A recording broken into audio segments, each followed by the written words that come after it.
Faut que je te montre un truc. Là, ce que tu peux voir, c'est les posts que j'ai publiés ces 2 dernières années. Donc j'en ai publié 1 169, donc mes posts LinkedIn. Là, ce que tu peux voir ici, c'est le nombre d'emails qu'on a envoyés cette, dernière année et demie. Donc là, on en a envoyé 295. En fait, on en envoie 2 par semaine. On envoie 2 newsletters, lien dans la description. Et là, ce que tu peux voir ici, c'est le nombre de vidéos qu'on a publiées sur notre chaîne YouTube. On a publié 422 vidéos, à la fois des vidéos horizontales et des vidéos verticales, des shorts. Donc ça fait quand même pas mal de contenu. Et tout ça, ça nous a permis de générer 2 millions d'euros de chiffre d'affaires l'année dernière avec ma boîte. Je suis entrepreneur.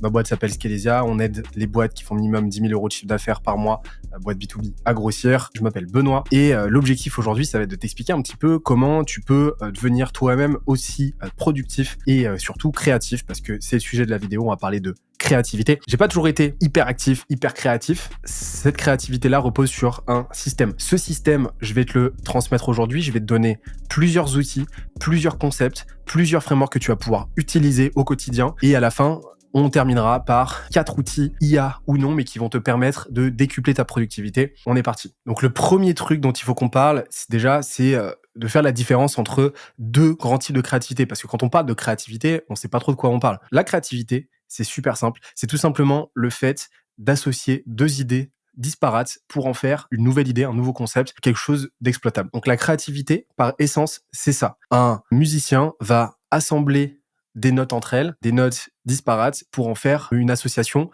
qui va avoir sa propre tessiture, qui va avoir sa propre identité. La créativité, par définition, c'est ça. Sauf que, dans les faits, la créativité, elle va se manifester de différentes manières au quotidien. Et ça, c'est la première chose à absolument garder en tête, c'est le fait que toutes les créativités ne se valent pas et que tu vas avoir des idées, tu vas pouvoir émuler ces idées-là de 2 grandes manières, en fait. Le premier grand type de créativité, c'est la créativité que j'appelle introvertie. C'est-à-dire qu'il va s'opérer en circuit interne, qui va s'opérer à l'intérieur de toi-même. C'est le principe même de l'introversion. Ces créativités introverties, c'est celles que tu vas émuler quand tu vas te retrouver seul, par exemple, à marcher dans la nature, quand tu es seul aussi, par exemple, à prendre ta douche. Je sais pas toi, mais perso, j'ai plein d'idées quand je prends ma douche ou quand je suis en train de cuisiner, par exemple. Cette créativité introvertie, elle est par définition passive. C'est celle qui va te permettre de collecter l'information, de la condenser, de la laisser reposer et qui va te permettre en fait de faire ces associations d'idées en toile de fond. La créativité introvertie, c'est celle que tu vas retrouver chez énormément d'intellectuels, que tu vas retrouver chez Nietzsche par exemple, qui a écrit l'immense majorité de son œuvre en marchant seul dans la nature, que tu vas retrouver aussi avec Rousseau par exemple, qui était un fervent défenseur de la marche et qui passait énormément de temps lui aussi à marcher seul dans la nature. Et donc la créativité introvertie, c'est par nature celle qui te permet de cristalliser ces idées qui ne t'appartiennent pas pour les condenser en des idées novatrices que tu vas pouvoir exploiter. Première chose, vraiment, que je te recommande, a fortiori si tu es entrepreneur, a fortiori si tu es au four et au moulin, si tu es sollicité toute la journée, si tu es constamment en train d'éteindre des incendies, c'est de faire tout ton possible pour t'aménager des espaces comme ça, d'introversion, des moments d'introspection où tu vas pouvoir prendre le temps de laisser ce flux d'informations constant que tu ingères, le laisser décanter en fait. C'est là que tu vas pouvoir avoir une immense partie de tes idées et des idées qui vont très souvent, tu vas t'en rendre compte, être beaucoup plus abouties que ce que tu peux penser. Donc fais tout ton possible pour t'aménager ces espaces-là méditatifs. Ça peut être à travers de la méditation, ça peut être encore une fois du sport, de la marche, quelque chose en fait de cadencé, quelque chose de peu demandant physiquement, peu demandant aussi intellectuellement. Là, l'objectif, c'est de laisser opérer cette cognition en arrière-cours pour laisser les briques de savoir, les briques informationnelles se condenser entre elles et faire ces associations d'idées. Aménage-toi 30 minutes pour commencer, 1 heure, 2 heures chaque jour, et tu vas voir que tes idées, petit à petit, vont commencer à exploser en quantité et en qualité. Mais en fait, cette créativité-là est à associer avec un autre format de créativité, c'est la créativité extravertie. Concrètement, en fait, la créativité extravertie, c'est celle que tu vas avoir quand tu discutes avec un collègue, quand tu discutes avec tes associés, quand tu discutes avec un client, et que au détour d'une question qu'ils te posent, au détour d'une de leurs affirmations, au détour d'une punchline, tu vas avoir une épiphanie. En fait, la créativité extravertie, c'est tout simplement le fait de venir faire s'entrechoquer de façon extrêmement brutale et frontale différentes idées entre elles pour en faire ressortir quelque chose de nouveau. Donc, c'est quelque chose de très dialectique, en fait. C'est le fait de d'opposer des idées entre elles, le fait d'opposer un questionnement à une réponse. Et ça, c'est peu ou prou la créativité que tu vas retrouver dans le brainstorming. Elle est par définition active, elle est par définition sociale, elle est très confrontationnelle, mais c'est celle qui te permet, par nature, en fait, par design, d'aller chercher les idées, en tout cas, de la façon la plus efficace et la plus prédictible possible. Donc là-dessus, vraiment un conseil à te donner, c'est de faire en sorte d'aménager des espaces confrontationnels, des espaces dialectiques en fait, avec les gens qui sont les plus à même de donner des idées pertinentes pour toi. Typiquement, si tu es entrepreneur, il y a très forte chance que tes clients, tes meilleurs clients sont ceux qui vont t'aider à aboutir aux meilleures idées pour ton produit, pour ton marketing, pour ton contenu, etc. Donc moi, ce que je te conseille de faire, c'est de t'organiser des appels réguliers avec tes clients sur un format très simple. Tu leur proposes 30 minutes, 1 heure, le temps que tu veux, d'échange avec toi pour qu'ils te posent toutes les questions qu'ils ont envie de te poser. Tu vas noter ces questions, tu vas enregistrer les appels et tu vas voir que en répondant à ces questions, déjà tu vas identifier des points d'interrogation de leur côté. Donc ça, c'est des opportunités de contenu en soi, mais aussi tu vas formaliser des réponses qui vont se cristalliser en des formats, en des façons que tu n'avais pas supposées au départ. Tu vas faire des associations d'idées, tu vas utiliser des figures rhétoriques, des figures de style, tu vas faire des métaphores, tu vas utiliser des analogies, tu vas faire des parallélismes et ainsi de suite. Et tu vas voir que par dialogue, par dialectique, tu vas te mettre à opérer ces associations d'idées sans même trop t'en rendre compte. Et là, en 1 heure d'appel, tu peux avoir des dizaines d'idées de contenu à exploiter.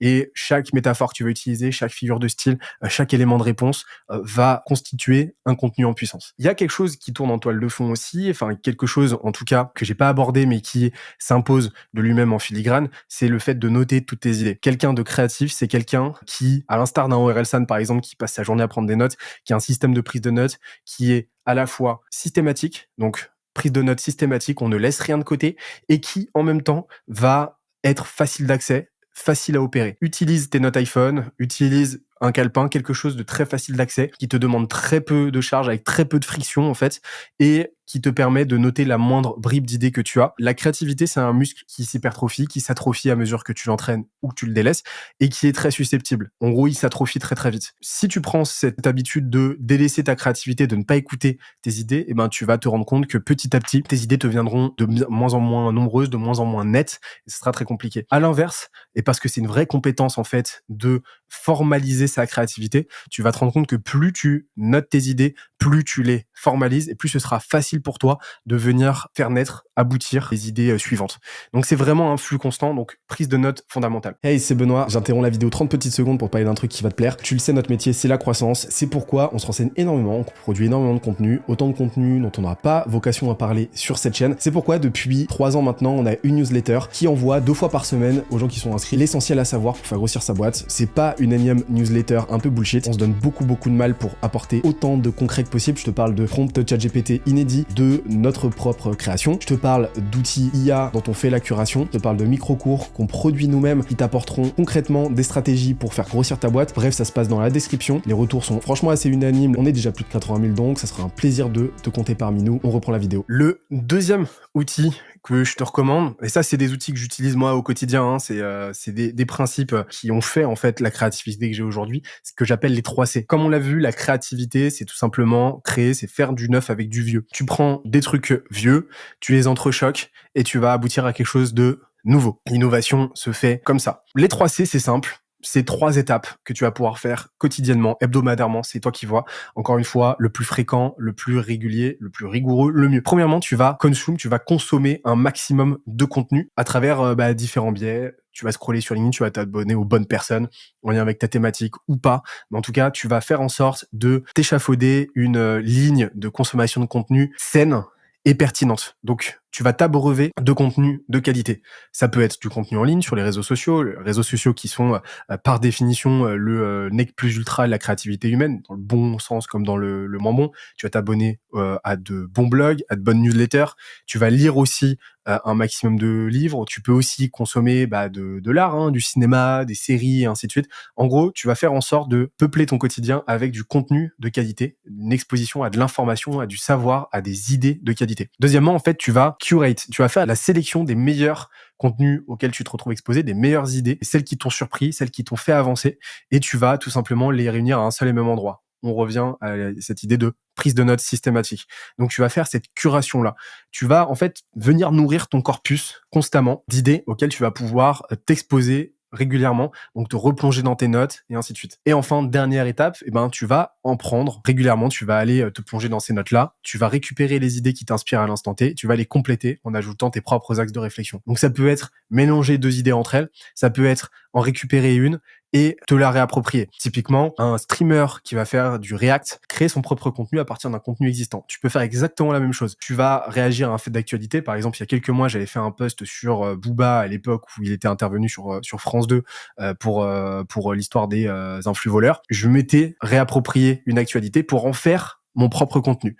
C'est exactement le même principe. Tout ça sur la base de 3 étapes, 3 C encore une fois. Tu vas consommer, curater, curate, le terme n'existe pas en français, et compléter à la lumière, toi, de tes propositions, de tes compléments. Et donc tout à l'heure, je t'ai dit que les réseaux sociaux étaient fondamentaux et que c'était un peu le nec plus ultra de la créativité humaine. Justement, ces réseaux sociaux, on n'a pas fini d'en parler parce que c'est, je pense, l'endroit où tu vas avoir le plus d'idées. Comment, en mettant en place un truc que j'appelle la social flywheel. Donc tout simplement l'engrenage social. En gros, tu vas fonctionner, c'est un petit peu un remâchage des 3 C, mais à la sauce réseaux sociaux. Ça marche sur n'importe quel réseau, hein. Ça marche sur LinkedIn, sur Twitter, X, sur Insta, sur ce que tu veux. Premièrement, tu vas suivre des créateurs en lien avec ta thématique. Ou pas, encore une fois, mais en tout cas, des créateurs qui ont des chances de venir nourrir ta créativité dans le sens, dans la direction dans laquelle tu as envie de la prendre. Donc, tu vas suivre tes créateurs, tu vas bosser ton feed, en fait. Tu vas bosser ton fil d'actualité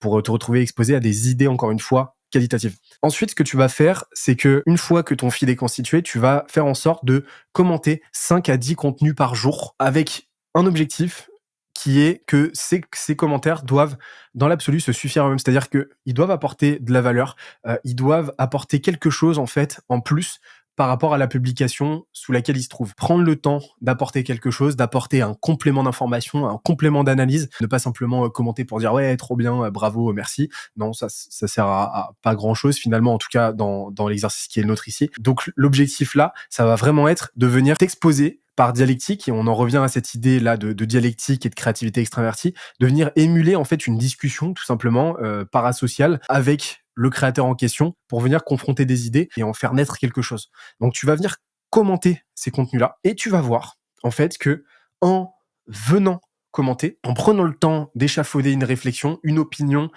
une analyse, ces commentaires vont devenir des idées de contenu à part entière. Et c'est un truc qui se passe quasiment quotidiennement de mon côté, en tout cas quand je prends le temps de le faire, c'est que un commentaire sur 2 devient un post par la suite. A fortiori, quand le commentaire est tellement qualitatif qu'il va générer du flux, qui va générer des réactions, des engagements, des likes et ainsi de suite. À savoir que une publication qui fait top commentaire va recevoir une partie non négligeable des impressions, des vues du contenu en question, du contenu auquel ils sont rattachés. Sur LinkedIn, moi j'estime à environ 30 voire 40%, peut-être un peu moins, peut-être de l'ordre de 30%, les vues générées par un top commentaire. C'est-à-dire que si un post fait 100 000 vues, et ben son top commentaire, donc le commentaire qui a reçu le plus de likes, va générer entre 20 000 et 30 000 impressions. C'est quand même pas rien, c'est vraiment très cool. Et surtout, ce qui va se passer, c'est que ton commentaire, en recevant ces signaux-là d'engagement, va venir de lui-même se valider, et tu vas pouvoir déterminer si ça va potentiellement donner lieu à un post qualitatif qui va générer du flux, qui va générer lui aussi de la perf ou pas. Donc ça, c'est très très cool. Donc en fait, ça devient un petit peu ton propre laboratoire à ciel ouvert pour tester de nouvelles idées de contenu et pour générer du résultat même à court terme. Utilise les posts des autres, le contenu des autres comme exutoire pour venir confronter toi-même tes idées et faire aboutir tes propres idées. Ces idées-là, ces commentaires, en fait, tu peux même les copier-coller et les rajouter dans ton backlog, dans ton système de prise de notes, tout simplement. Et donc en fait, c'est quotidiennement quelque chose que tu vas venir faire, et si tu le fais pour 5 à 10 contenus par jour, tu peux très bien imaginer à quel point tu vas pouvoir abreuver ce système-là et à quel point tu vas pouvoir remplir ton backlog. Ces commentaires, idem, tu vas pouvoir les transformer en contenu par la suite, hein, évidemment. Tu vas pouvoir récupérer périodiquement ceux qui te ceux qui t'inspirent, ceux qui te donnent envie de t'y plonger. Et tu vas pouvoir y aller. Et moi, ce que je te recommande, c'est que si jamais ton commentaire finit en top commentaire, et ben t'en fais un contenu d'office sans même réfléchir, et tu vas voir que ça va se passer nickel. Donc là, en fait, avec ce système-là, tu t'offres 5 à 10 idées de contenu chaque jour, c'est cadeau. Sauf que forcément, au bout d'un moment, tu l'as vu tout à l'heure, on a publié, plusieurs milliers de contenus en, l'espace de, 2 ans. Au bout d'un moment, tu peux pas non plus systématiquement faire du neuf. On arrive vite au bout de ce qu'on peut raconter sur une thématique. C'est là qu'entre en jeu un concept ultra important à comprendre, à connaître, c'est le concept, le principe de repurposing. Le fait de reconditionner, de réexploiter, de republier son contenu.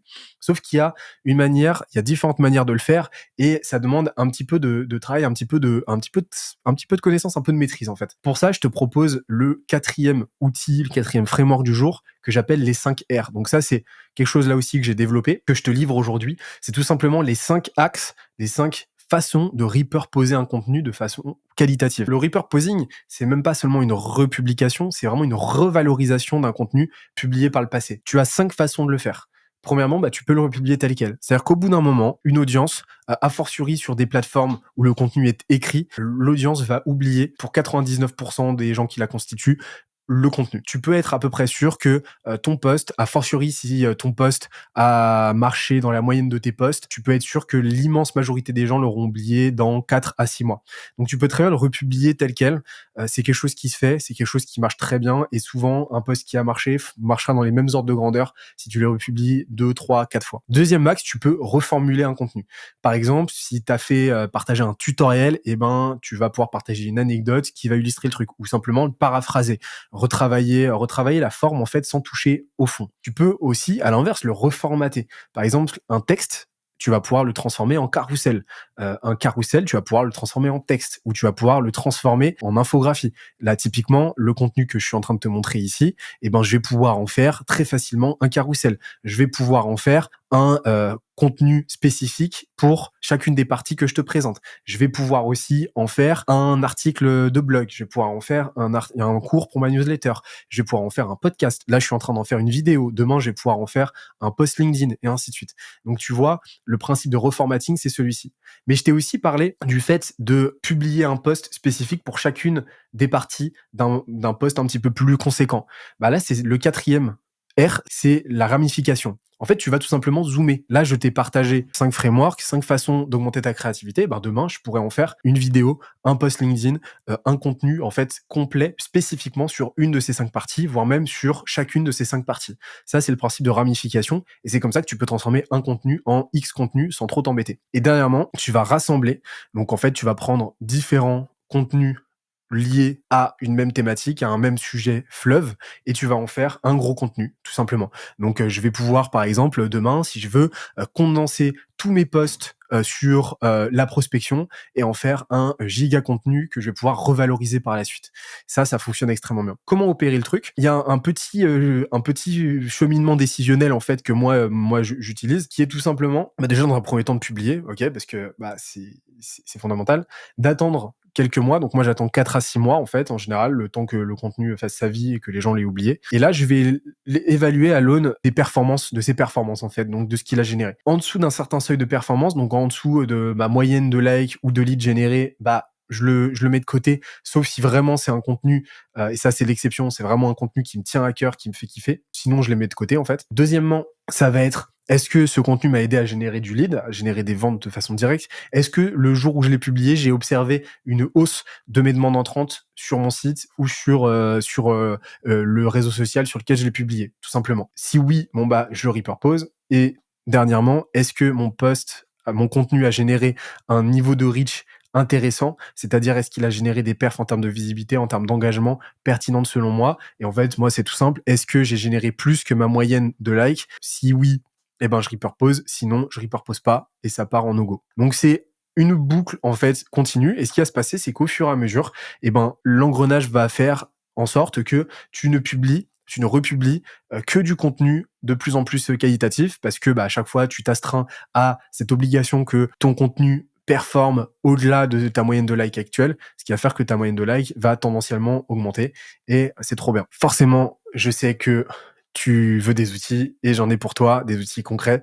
J'ai 4 outils que je te conseille vraiment très vivement d'aller tester. Le premier, c'est Taplio. Taplio, c'est simple, c'est un outil basé sur l'IA qui va te faire une curation de contenu dont tu vas pouvoir te nourrir, qui va te proposer des idées, qui va te proposer des posts dont t'inspirer, ainsi de suite. En fait, c'est vraiment ton assistant IA qui va te permettre non seulement de produire le contenu, de l'écrire avec du GPT derrière, avec de l'IA, mais qui va aussi te proposer une aide à la génération d'idées. Et ça, c'est trop cool. Avec tout ce qu'il te faut donc pour t'inspirer, tout ce qu'il te faut pour développer tes idées et ainsi de suite. Le deuxième outil, c'est Tweet Hunter. T'es peut-être pas sur X Twitter, mais il y a énormément de créateurs de très haut niveau sur Twitter. Et donc, c'est un excellent endroit où tu vas pouvoir générer des idées, te nourrir d'idées de gens brillants. Et donc, même si t'es pas actif directement sur Twitter, je te recommande très vivement d'y être pour t'exposer à des idées de qualité. Et l'avantage de Tweet Hunter,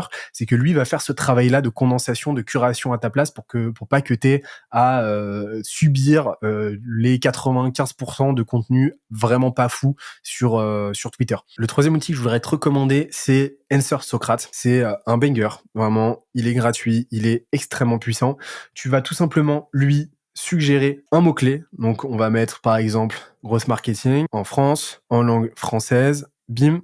Et là, en fait, il va te proposer des idées de contenu en lien avec ton mot-clé sur la base de données SEO, donc de données Google, donc sur la base de ce que les gens ont recherché au sein de Google. Là, tu vas avoir des idées comme comment faire du marketing en ligne. Le growth marketing, c'est quoi? Product Growth Manager, qu'est-ce que le growth marketing? Et là, tu vas pouvoir générer plein d'idées sur lesquelles tu vas pouvoir travailler. Voilà, donc tu vois, par exemple, pour technique de closing ici, moi, je te recommande de le mettre en pays US et en langue anglaise.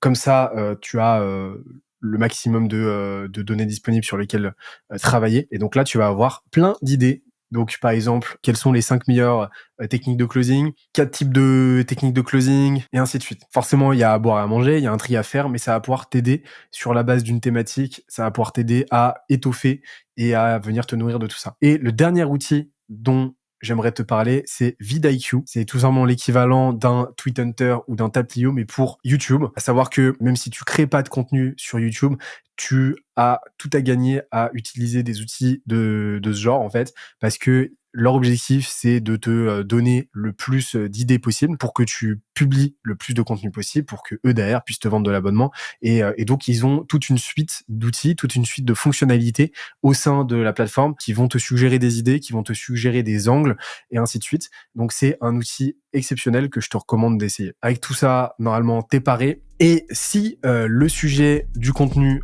t'intéresse, on a une vidéo qui s'enchaîne là juste après. Oublie pas de t'abonner et de partager et de liker cette vidéo et nous faire part en commentaire de ce que t'en as pensé. C'était Benoît de Scalezia. Ciao.